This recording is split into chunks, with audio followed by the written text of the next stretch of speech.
Chapter 8 gets easier. И мы приступаем к 8 главе, она легче.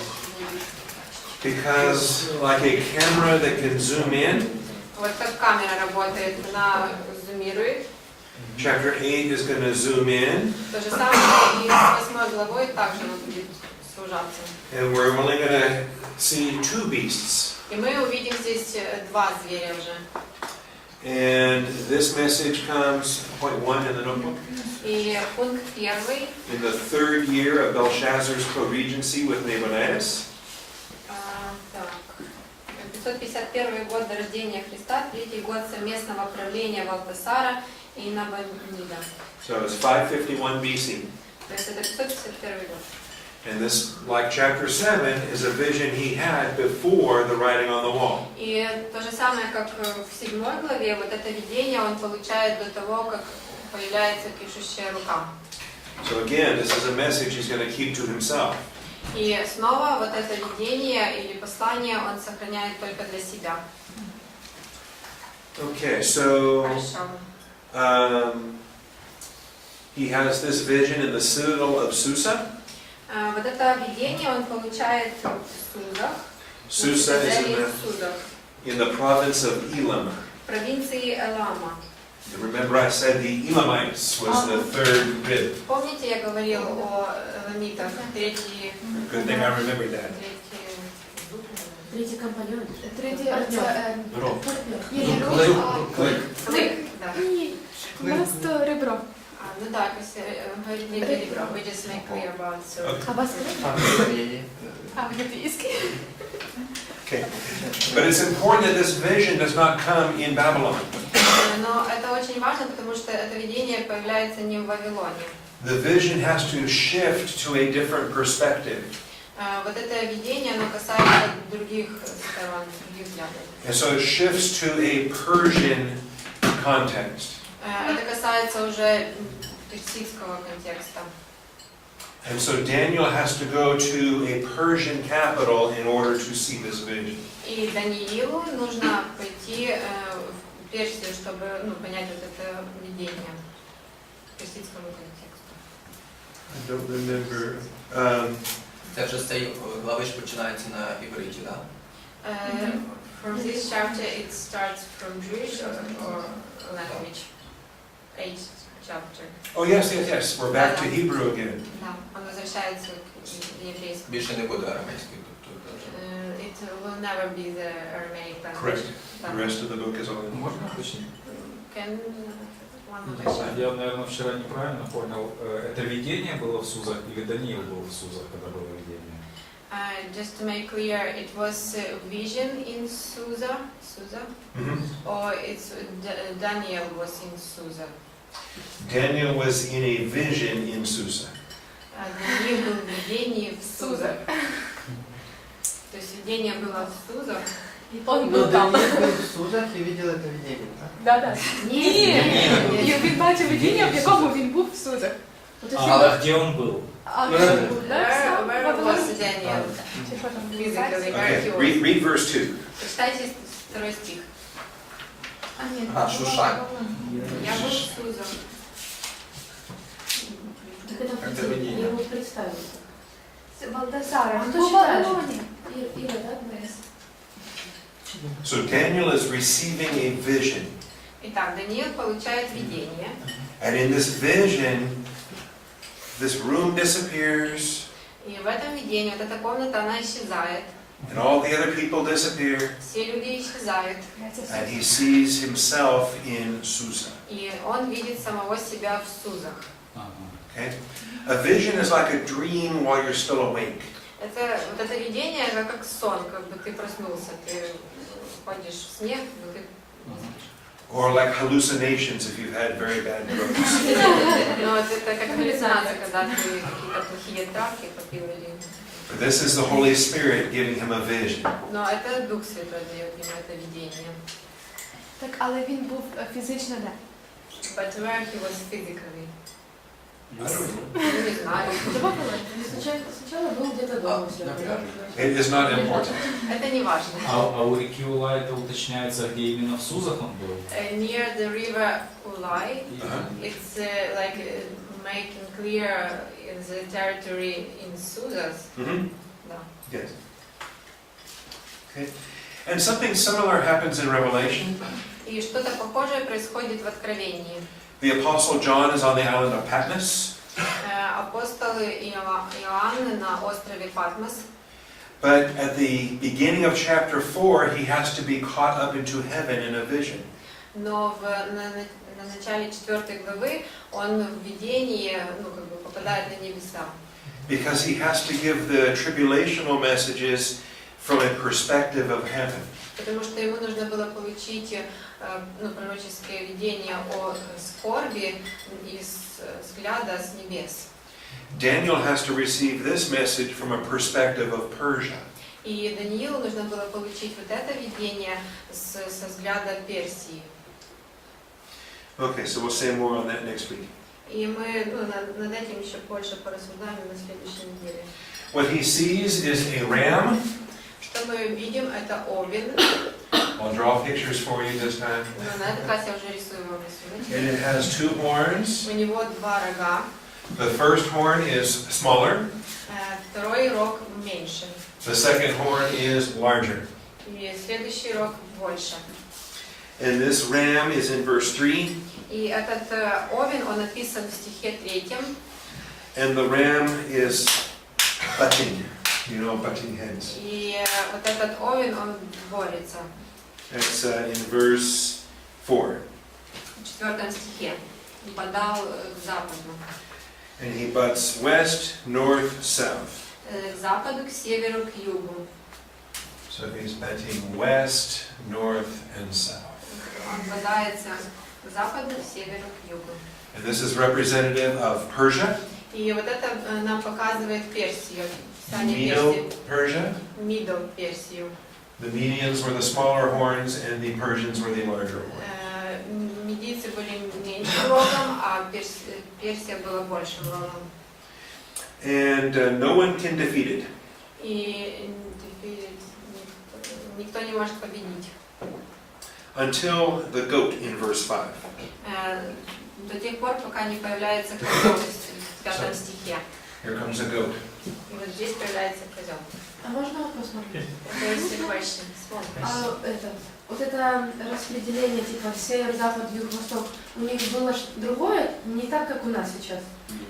This orientation east to west to south, it's different because they had another orientation, not like we have now. Is it right or not? It is correct. It is west, north, and south. Like we look at this. Ну, как нас. Понятно. Okay. And then this goat comes. Ну и появляется вот этот козел. Okay. A billy goat with a little beard. Такой козлик с маленькой бородочкой. And the male goat in verse 5. И вот в стихе 5 вот этот козел. Read verse 5. Почитайте 5 стих. Я внимательно смотрел на это, и вот с запада шел козел по лицу всей земли, не касаясь земли. У этого козла был виден рог между глазами его. Okay, so he runs very fast. Итак, он бежит очень быстро. He runs so fast that his feet don't even touch the ground. Он так бежит, что его ноги они не касаются земли. And this is exactly how Alexander defeated the Persians. И вот это как Александр завоевал Персию. He would attack so fast. Он насколько быстро нападал, атаковал. He and his armies arrived before the warning could arrive. Его армия, они очень быстро прибывали на место, там где было военные действия. And this goat has a conspicuous horn between his eyes.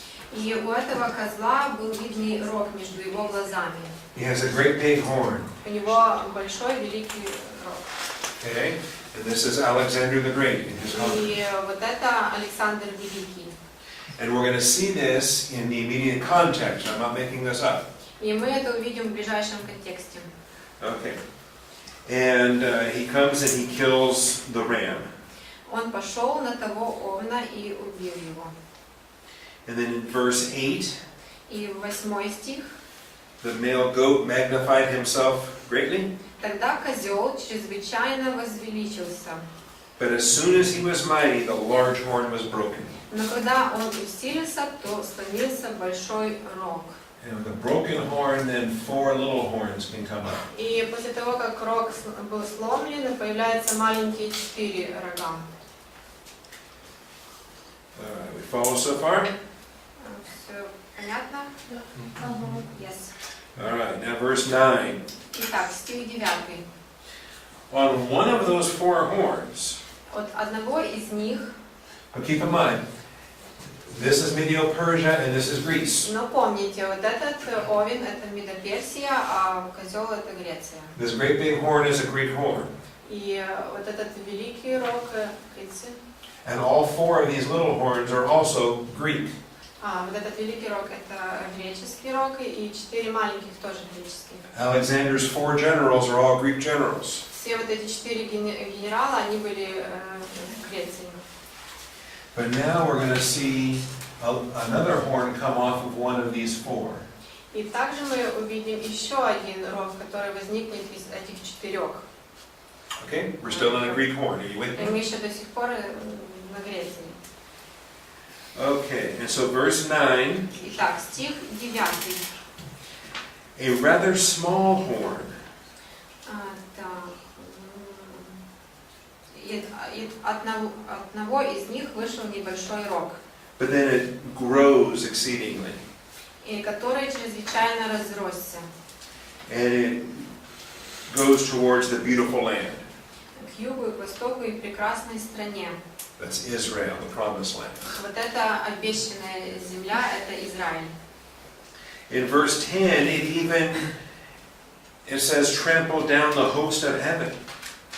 В 10 стихе написано: «И вознесся до воинства небесного». And he made himself equal to the commander of the host. И не зринул на землю часть его воинства звезд и поправил. It's 10th verse. That's verse 10 and verse 11. И даже вознесся на вождя воинства сего. And so we have a Greek king. Итак, у нас есть греческий царь. He hates the Jewish people. Он ненавидит еврейский народ, He hates their land. ненавидит их землю, But mostly he hates their God. но наибольше он ненавидит их Бога. And he's involved with demonic powers. И он вовлечен с демоническими силами. Because he's waging his war in the human realm and in the angelic realm. Потому что он ведет войну и в человеческом мире, и в ангельском мире. Okay? Это вот это воинство небесное, да? Is it like said army, heavenly army? Yep. And then Daniel hears angels speaking. И затем Даниил слышит, как ангел говорит In verse 13, в стихе 13. how long will this trampling take place? Насколько времени простирается это видение о ежедневной жертве? Let's see. I missed verse 11. Я пропустил стих 11. When he goes into the temple, he stops all the Jewish sacrifices. Когда он заходит в храм, он останавливает все жертвоприношения евреев. And he defiles the Jewish temple. И он ругает это место святыни его. So the good angels are asking, how long will this be allowed to happen? И Даниил спрашивает ангела, как долго это будет длиться.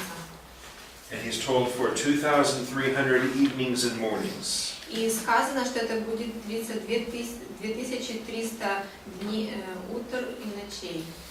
300 вечеров и утр. Okay, so more prophecy that is being given to Daniel. И еще более пророчеств Даниил получает. That we can also understand because of history. И мы их можем понимать благодаря истории. It was prophecy the time it was given to Daniel. И вот эти пророчества, они были даны во время Даниила. But it's history by the time Jesus is alive in the New Testament. И это пророчество о том, как Иисус Христос пришел на землю в Новом Завете. Because this divided Greek kingdom is known as the time of the Maccabees. Потому что вот это разделенное греческое царство, это говорит о временах Маковея. And a lot of the history of chapter 8 and the history of chapter 11 comes in between the Old Testament and the New Testament. И множество вот этой истории, которая описана с 8 по 11 главу, sorry, it's from 8 to 11. Chapter 8 and chapter 11. And continue. The history happens in between the Old Testament and the New Testament. Это история, которая происходит между Старым Заветом и Новым Заветом. And some of these chapters И некоторые из этих глав are the reasons why the skeptics don't like the book of Daniel. Причина, почему скептики они не любят вот эту книгу Даниила. Because everything here is so accurate. Потому что здесь насколько все точно описано. And so they will accuse Daniel of being a forgery, Forging, of being a phony book. foreign book, it's like lying book. Yes. И они обвиняют Даниила, что это как бы лживая книга. They say it was written later in the 2nd century. Они говорят, она вообще написана там позже. That it was a Maccabean Jew wrote it, pretending to be Daniel. Во времена Маковея. So we are in Daniel chapter 8. Итак, мы сейчас исследуем Даниила 8 главу. And we have seen a goat kill a ram. И мы увидели, как козел убивает овна. The big horn was Alexander the Great. И большой рог – это Александр Великий. And his horn is broken off. Александр Македонский, и его рог обломился. And 4 little horns rise up. И разделился на... и возвысились 4 маленьких рога после него. And out of one of those horns comes a special horn. И из одного из этих рогов произошел некий особый еще рог. And that's who we're looking at now in these verses down through verse 14. И вот на кого мы сейчас обращаем пристальное внимание, вот в этих стихах, начиная с 14. All right. Because this seems to be a very bad thing that's happening to the Jewish people. Кажется, что нечто очень плохое сейчас происходит с еврейским народом. You have a terrible king that's defiling their temple, У них какой-то отвратительный царь, который оскверняет их храм, ending their sacrifices, который прекратил у них жертвоприношение, because he hates them and he hates their God. поскольку он ненавидит их и ненавидит их Бога. And it seems that nothing can stop him. И кажется, что ничто не может его остановить. He even has victory in angelic realm. И даже у него какие-то победы в ангельской реальности есть. So how long is this going to be allowed to happen? В ангельском мире. И вопрос, как долго это все будет продолжаться. Even the good angels are asking, how long is this going to happen? Даже хорошие ангелы, святые ангелы спрашивают, доколе все это будет продолжаться. And God tells the good angels that it will be for 2,300 evenings and mornings. И Бог отвечает ангелам, он говорит, на 2-3 тысячи вечеров и утр. Okay, so in your notebook I give you some study points. И в ваших заметках там у вас есть несколько пунктов для изучения. In point 3 I give you a lot of information about Susa. В пункте 3 я вам привел много информации о Сузах. It's not really important for this class, but it's good to know. Для данного курса это может быть не настолько важно, но вообще это хорошо знать. This is the setting for the book of Esther when she's brought into the king. Это как раз как исторический фон для книги Эсфири, когда она вошла к царю. It's also the setting for when Nehemiah receives his instructions to build Jerusalem. А также это исторический фон для книги Неемия, когда Неемия получил наставление о восстановлении стен в Иерусалиме. And there are other legends about the burial place for Daniel. И есть другие еще легенды о месте погребения Даниила. Kind of some silly legends, Глупые на самом деле легенды, but you can read about those. но вы можете их почитать там от пункта 1 и 2. In point 4, I explained the vision for you, А в 4 пункте я вам разъяснил видение. that the ram with the 2 horns is meeting Persia, Овен с 2 рогами представляет собой Медо-Персидскую империю, the goat is the Greece, и козел это Греция. and we'll get more explanation of this as well in later verses we haven't read yet. И еще больше объяснения этого есть в более дальнейших стихах, которые мы еще не прочитали. You want to see now verse 20? Но видите ли вы, допустим, сейчас 14 стих. See, the ram is Media Persia. Посмотрите, да, там сказано, что... 20 стих. Да, стих 20, что овен, которого ты видел с двумя рогами, это цари медийские и персидские. See how smart I am? Видите, какой умный? I just looked at the immediate context and Я found it. просто посмотрел в ближайший контекст отрывка. And the goat is Greece. А козел косматый это царь Греции. Verse 21. Стих 21. The large horn is the first king. А большой рог между глазами его это первый ее царь. And then the broken horn and four horns represent four kingdoms which arise from his nation. И он сломился, рог этот сломлен, вместо него вышли другие четыре, эти четыре царства восстанут из этого народа. Then in verse 23, in the latter period of their rule, И в 23 стихе говорится, под конец же царства их, в более поздний период их правления. so this is a chapter where time is going by.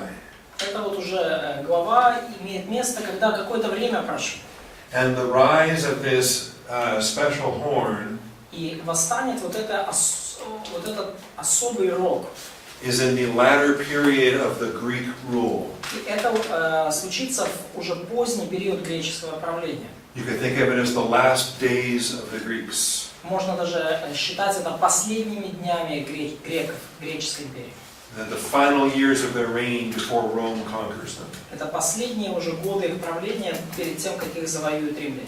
Okay, so this little horn is not Antichrist. И этот маленький рог это не антихрист. A lot of people they get confused when they try to put Antichrist in chapter 8. Очень многие люди, они совершенно сбиты с толку и смущаются, когда пытаются антихриста увидеть в 8 главе. But the context for this chapter is the latter days of the Greek rule. Но контекст этой главы это уже последние дни греческого правления. And Antichrist comes in the latter days of the Roman rule. И антихрист придет уже в последние дни римского правления. Remember, these horns are eschatology. И помните, что эти рога это эсхатология. And this great horn is a Roman horn in the tribulation. И вот этот рог большой, это римский рог, и это случится во время Великой Скорби. So there are similarities between chapter 8 and Antichrist. Поэтому есть определенное сходство между описанным в 8 главе и Антихристом. But the horn in chapter 8 cannot be the same as Antichrist. Но рог в 8 главе не может быть тем же самым, что и Антихрист. Okay? Make sense? Разумно? Логично? Have you ever studied typology? Вы когда-то исследовали дисциплину о прообразах, типология. Do you understand that the Bible presents a lot of types of Christ? Но понимаете ли вы, что в Библии вообще очень много прообразов Христа представлено? Moses was a type of Christ Моисей был прообразом Христа, because he redeemed his people out of bondage. поскольку он искупил свой народ из рабства. Isaac was a type of Christ Исаак был прообразом Христа, because his father was willing to sacrifice him. поскольку его отец был готов принести его в жертву. Okay? David was a type of Christ Давид был прообразом Христа, because he was a man after God's own heart. поскольку он был мужем по сердцу Божьему. And he was a shepherd king. И он был пастух и царь при этом. There are a lot of types of Christ in the Пастырь и Bible. царь. И есть множество прообразов Христа в Библии.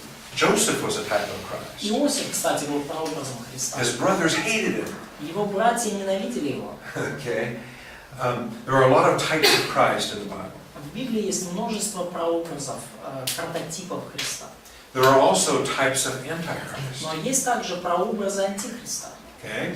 Antichrist is the Roman horn that will come in the tribulation. Антихрист – это вот этот римский рог, который появится во время Великой Скорби. But this Greek horn we're studying in chapter 8 is a type of Но Antichrist. вот этот греческий рог, о котором мы и читаем в 8 главе, это прообраз Антихриста. Probably the greatest type of Antichrist in the whole Old Testament. Наверное, это наиболее явный и значимый прообраз Антихриста во всем Ветхом Завете. In the New Testament, we find many antichrists have come. И в Новом Завете мы видим множество прообразов антихриста. We read about that in 1 John. Мы читаем об этом особенно в 1 Иоанна. And I think today we see many antichrists in our world, Я думаю, что и в наше время мы можем видеть множество антихристов в мире. but they are just foreshadowings of the final Antichrist who is yet to come. Но они лишь предвосхищение, лишь бледная тень того антихриста, который в конце концов грядет. And so when you read the explanation here in verses 23 through 26, И когда вы читаете здесь вот разъяснение с 23 по 26 стих, we have a description of a Greek king. мы здесь видим описание греческого некого царя. He is a king over one of the 4 Greek kingdoms. Он царь, который произошел из одного из этих греческих царств. And he will be the most Antichrist king that the Jews will see until Antichrist. И он будет одним из тех царей, которые наиболее похожи на антихриста из всех, кого видели евреи. And you can read this description here in 23 through 26. И в стихах с 23 по 26 вы можете прочитать его описание. And you will see there's the description there. Okay. И вы видите здесь, да, ну, тут эти описания достаточно явны. Back to the notebook then. Ноутбук. Вернемся к нашим заметкам. I gave you information in point 4 about the goat.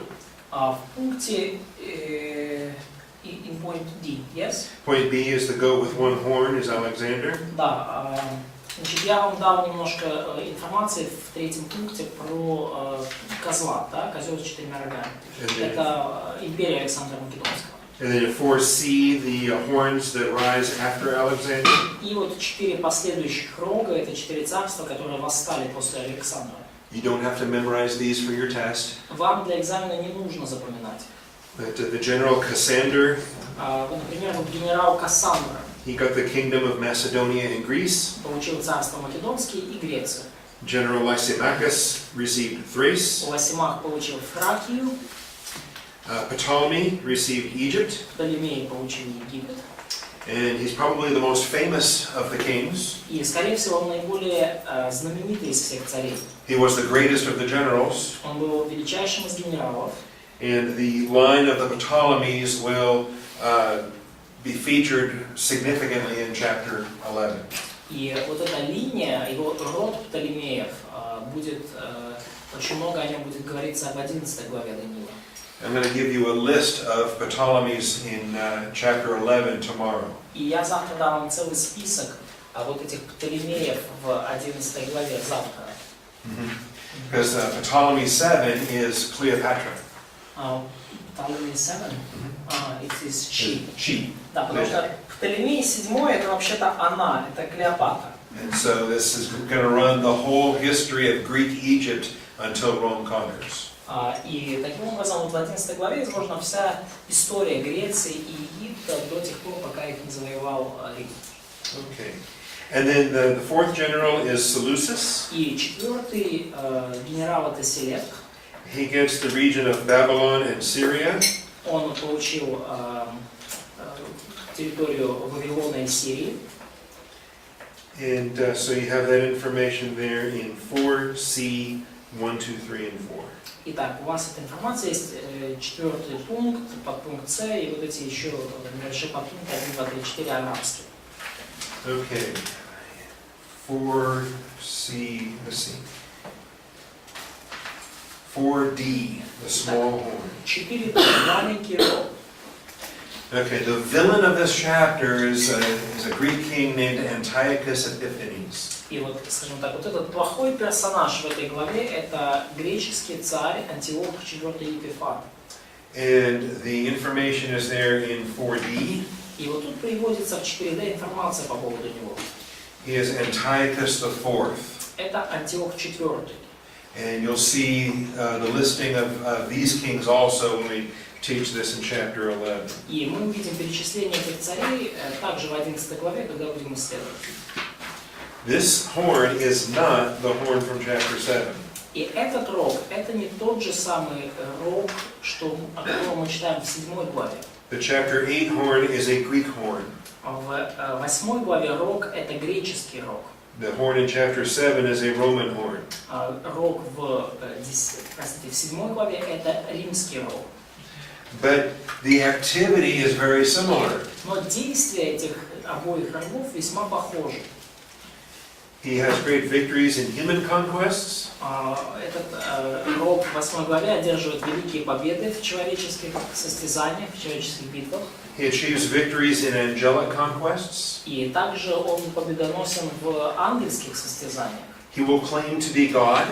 Он назовет себя Богом, провозгласит себя Богом. And he will have great latitude in the permissive will of God. So God will allow him to do a lot of things. To do a lot of things. Да, и Бог позволит ему сделать множество нехороших вещей. He will even allow him to defile the temple. Бог даже позволит Антиоху IV осквернить храм. He's going to sacrifice a pig on the altar in the Holy of Holies. И Антиох Епифан возложит на жертвенник в Святом Святых свинью. In a great defilement to the Jewish people. Это с точки зрения евреев это величайшее осквернение. Okay. Now, again, this is confusing to a lot of people. Опять же, очень многих людей это сбивает с толку. There are people who don't believe that Revelation is future. Есть многие люди, которые не верят в то, что книга Откровения повествует нам о будущем. There are people who think that Revelation is all finished in the past. Есть многие люди, которые считают, что книга Откровения уже завершилась в прошлом. And that the abomination was done by Antiochus Epiphanes. И что вот эта мерзость запустения была как раз-таки совершена Антиохом Епифаном. And all that was finished in the 2nd century BC. И все это закончилось уже во 2 столетии до нашей эры. Okay? You ever encounter theology like that? Вы когда-то сталкивались с подобными богословскими упражнениями? It's very bad theology. Очень плохое богословие. They're not looking at immediate context. Люди не исследуют ближайший контекст. They're not looking at parallel passages. Люди не исследуют параллельный отрывок. They're not using a literal hermeneutic. Люди не используют буквальную герменевтику, буквальное прочтение текста. And they're not listening to Jesus. И они не слушают Иисуса. Because Jesus preached about this also in his sermon, on his Olivet Discourse. Поскольку Иисус и об этом также проповедовал в своей проповеди на Масличной горе. And in Matthew 24 and in Matthew 25, Jesus mentions this episode. И в Матфея 24-25 главе Иисус упоминает этот эпизод. And he says that the final abomination is yet future. И он говорит, что окончательная мерзость запустения – это еще будущее. He references Daniel chapter 9 and says it hasn't happened yet. И он говорит о том, что он цитирует Даниила 9 главу и говорит, что этого еще не случилось. And he warns the Jews, when you see the abomination of desolation in the temple, run. И он предупреждает евреев, когда увидите мерзость запустения в святом храме, тогда бегите.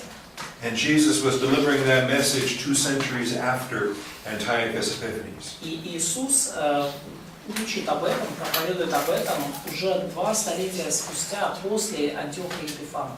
So Jesus does not agree with those bad theologians. Поэтому Иисус не соглашается с этими плохими богословами. Antiochus Epiphanes did not fulfill the eschatology that Antichrist will fulfill. А Антиох Епифан не исполнил те эсхатологические пророчества, которые в будущем исполнит Антихрист. Okay. Does that make sense? Достаточно ясно? Okay. We're okay with Antiochus being a Greek guy. То есть мы уже согласны с тем, что Антиох это греческий товарищ. And Antichrist will be a Roman. И Антихрист будет римским товарищем. Да? Okay. Тобто це епоха Макавеїв.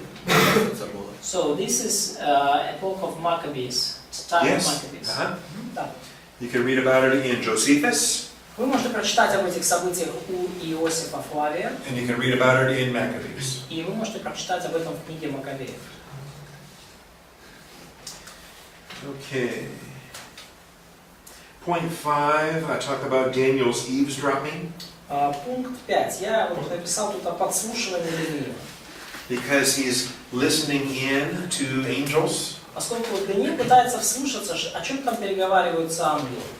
and they're talking among themselves about how long the evil will be permitted to take place. И они разговаривают между собой о том, как долго еще это зло будет иметь место, как долго оно будет совершаться.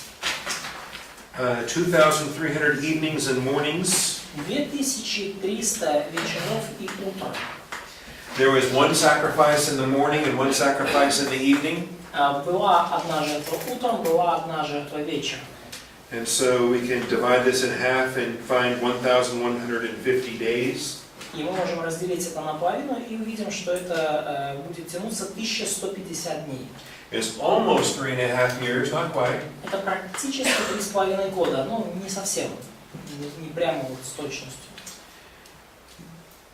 5D is an important point. И 5 подпункт D, это очень важный момент. This is the literal understanding of the passage as it relates to Antiochus Epiphanes. Это буквальное понимание отрывка, так как он относится к Антиоху и Епифану. Okay? And if there is a connection with eschatology, we will discuss that some more in chapter 12. И если есть какая-то взаимосвязь с эсхатологией, с будущим, то мы уже это обсудим, говоря о 12 главе. But I don't believe it has any connection with Но eschatology. я не верю, что это имеет хоть какое-то отношение к эсхатологии, к будущему. There was a historical defilement, there was a foreshadowing of the defilement yet to come. Это было историческое событие, осквернение храма в прошлом, которое предвосхищает, оно является тенью того осквернения, которое случится в будущем храме. And so Daniel gets his explanation in verses 15 through 26. И Даниил дает вот это объяснение, ангел дает Даниилу объяснение в стихах с 15 по 26. And this is our introduction to Gabriel. И вот это уже такая вступительное пояснение к архангелу Гавриилу. То есть, я прошу прощения, уже здесь нам представляется архангел Гавриил. The Bible only gives us the names of two good angels. А Библия приводит нам имена двух хороших ангелов, точнее архангелов, Michael and Gabriel. Михаил и Гавриил. Only Michael is called the archangel. Только Михаил при этом из них назван архангелом. In the Bible, Gabriel is never called an archangel, В Библии Гавриил никогда не называется архангелом. but some apocryphal books do call him an archangel Но лишь вот некоторые апокрифические книги называют его архангелом. by the Jewish legends. There are 7 archangels. Ну, согласно еврейским легендам, архангелов аж 7. In any event, Gabriel is going to be featured repeatedly in the book of Daniel. Но, тем не менее, Гавриил будет несколько раз появляться в книге Даниила, From chapter 8 through chapter 12. начиная с 8 главы и до 12. Michael is a guardian angel over the nation of Israel, И Михаил — это ангел-хранитель народа израильского. and Gabriel appears to be a special messenger that delivers special messages. А Гавриил кажется, что это особый посланник, который доставляет особые послания. We'll see him in the New Testament when he brings messages to the Virgin Mary. И мы увидим его в Новом Завете снова, когда он будет доставлять особое послание Деве Марии. Or before that, when he speaks to Zechariah in the temple. И еще перед этим мы видим, как он будет говорить с Захарией, священником в храме. Okay, so that's introduction to Gabriel. То есть вот это уже такое вступительное слово по поводу Гавриила. He explains that this vision pertains to the time of the end, И Гавриил объясняет, что это видение относится к концу времени, to the final period of indignation, к конечному периоду негодования, and to the appointed time of the end. а также к назначенному времени конца. And these are expressions that are found in verses 17 and 19. И вот эти выражения мы видим в стихах с 17 по 19. And so this is why we find the connection between Antiochus and Antichrist. И вот почему мы видим вот эту взаимосвязь между Антихристом и Антиохом Епифаном. Because by learning what happens in the days of Antiochus, they will better understand what to expect in the days of Antichrist. Поскольку, поняв, что же происходило во дне Антиоха и Епифана, уже будет немножко яснее, что будет происходить во дне Антихриста. So Israel will have to live through a great time of suffering to prepare them so they will know what Antichrist will be about. И Израилю таким образом Бог допустил пережить время серьезных страданий, чтобы они узнали и поняли, каково это будет жить при Антихристе, и подготовились к этому. And in the subpoints there of 6D, 1 through 6, И в подпунктах здесь вот 6D, и потом подпункты арабскими с 1 по 6. some of the details that we read in verses 23 through 26. А мы тут видим некоторые детали, начиная с 23 до 25, до 26 стиха. Including the supernatural power that he's given, Включая сверхъестественную демоническую власть, которая будет дана Антиоху, была дана Антиоху. honestly, this is stuff I don't understand. Если честно, я не очень понимаю, How a human being can have such power over angels. каким образом человеческое существо может получить такую власть над ангелами. But this is something that he's being given, Но это нечто, что было ему дано. and it's something that Antichrist will be given. И это нечто, что будет дано также и Антихристу. And he even views himself as equal to God. И он даже видит себя равным Богу. And like Antichrist, like Satan, И как и Антихрист, как и Сатана, they want to say, I will be like the Most High God. Антиох тоже будет говорить, что я хочу быть как Всевышний Бог. I have an opinion. У меня есть мнение. I have lots of opinions. У меня мнений вообще много, как вы заметили.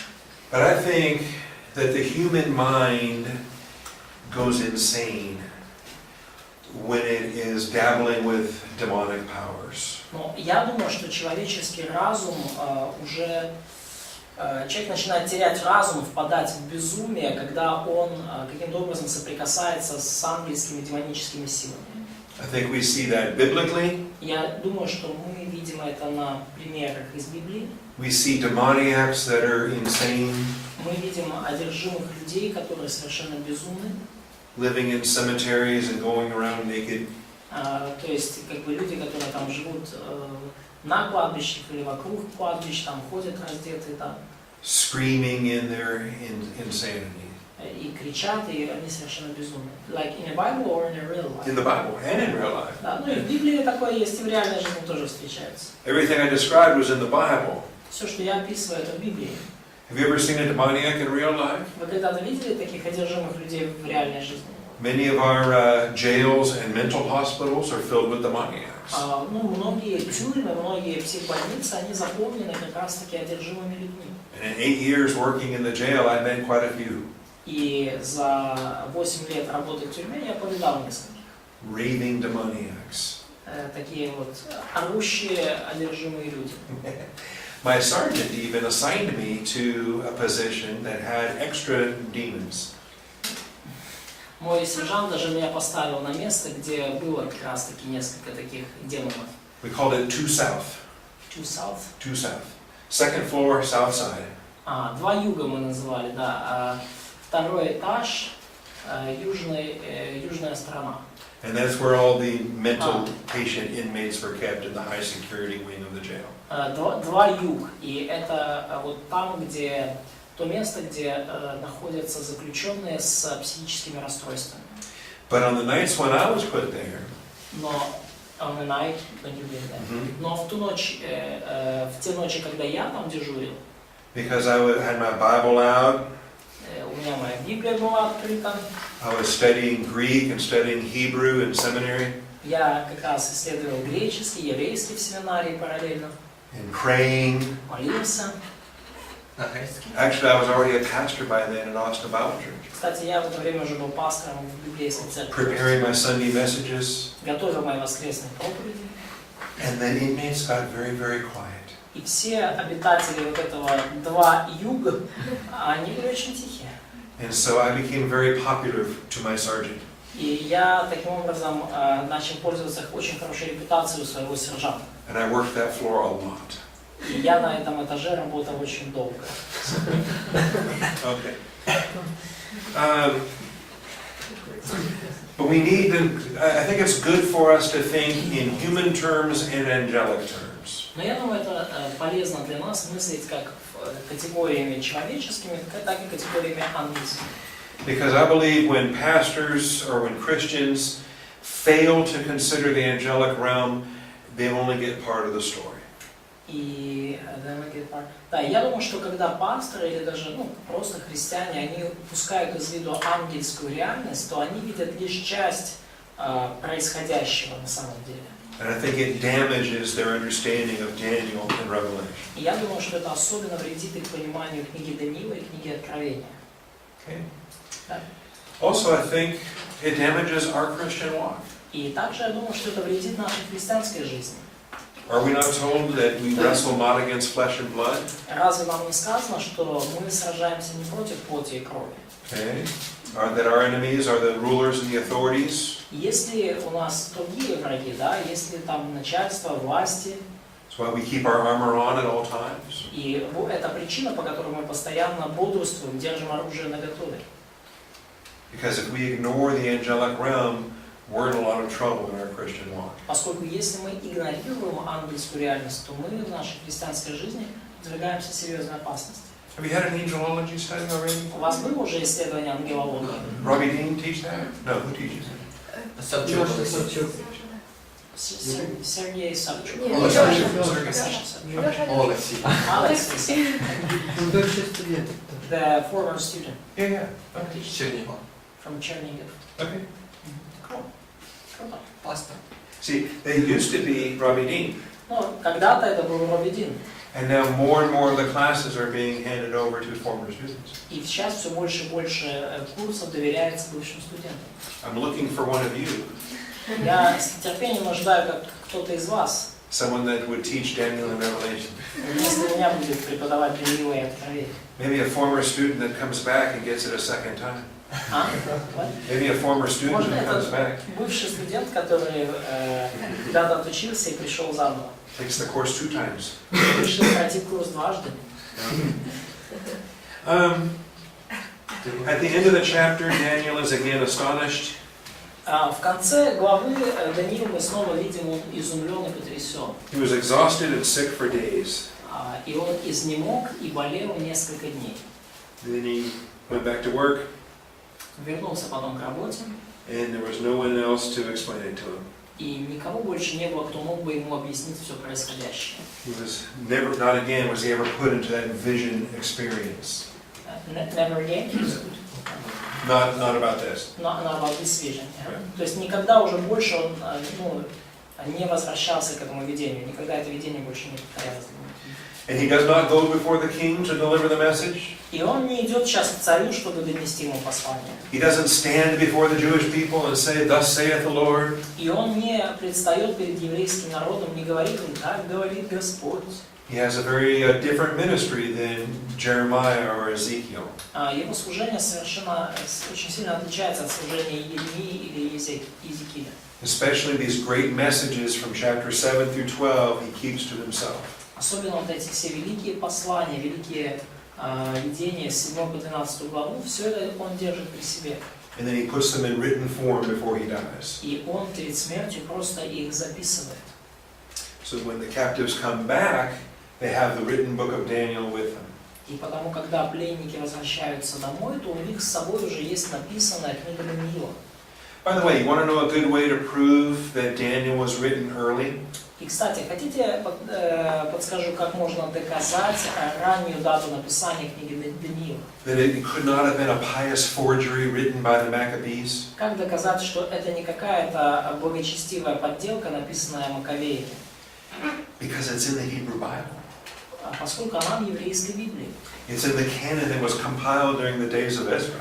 Она в каноне, который был сформирован еще в дни Ездры.